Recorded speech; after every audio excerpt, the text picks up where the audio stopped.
Hello बच्चों, let's see this question. Which is the only enzyme that has capability to catalyse initiation, elongation and termination in the process of transcription in prokaryotes? Option 1, DNA dependent RNA polymerase. Option B, DNA ligase. Option C, DNase. Option D, DNA dependent DNA polymerase. तो यहाँ पर हमें दिया हुआ है only enzyme जिसके पास capability है initiation की, इलोंगेशन की और टर्मिनेशन की। तो यहाँ पर तीन चीजें हमें दी हुई है, ऐसा एंजाइम हमें बताना है कौन सा होगा। तो यहाँ इस क्वेश्चन में बहुत ही इंटरेस्टिंग हमें चीजें दी हुई हैं। तो देखिए, इन चीजों की हमें कोई नॉलेज की जरूरत है नहीं, हो या ना हो तो भी क्वेश्चन सोल्व हो जाएगा, क्योंकि यहाँ पर लिखा हुआ है ट्रांसक्रिप्शन। तो ट्रांसक्रिप्शन के प्रोसेस की बात की जा रही है। ट्रांसक्रिप्शन इन प्रोकैरियोट्स को याद कीजिए।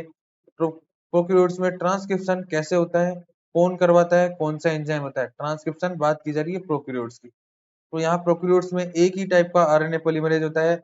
तो आरएनए पॉलीमरेज एंजाइम हमेशा ट्रांसक्रिप्शन करवाता है, यहाँ कभी भी डीएनए पॉलीमरेज नहीं आता।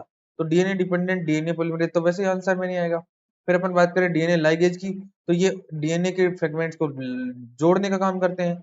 डीएनए जो है वो डीएनए को डिग्रेड करने वाले एंजाइम होते हैं, डीएनए डाइजेस्टिव एंजाइम है ये। तो ये डीएनए को डिग्रेड करने वाला एंजाइम है। बचा एक ही ऑप्शन, और चूंकि यहाँ पर आरएनए पॉलीमरेज ही करवाएगा ट्रांसक्रिप्शन, तो ट्रांसक्रिप्शन आरएनए पॉलीमरेज जो प्रोकैरियोट्स का होता है उसमें इनिशिएशन की कैपेसिटी भी होती है, इलोंगेशन की भी होती है और टर्मिनेशन की भी होती है।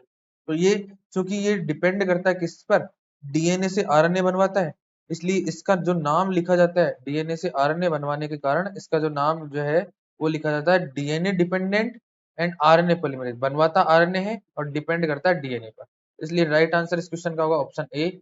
Best of luck.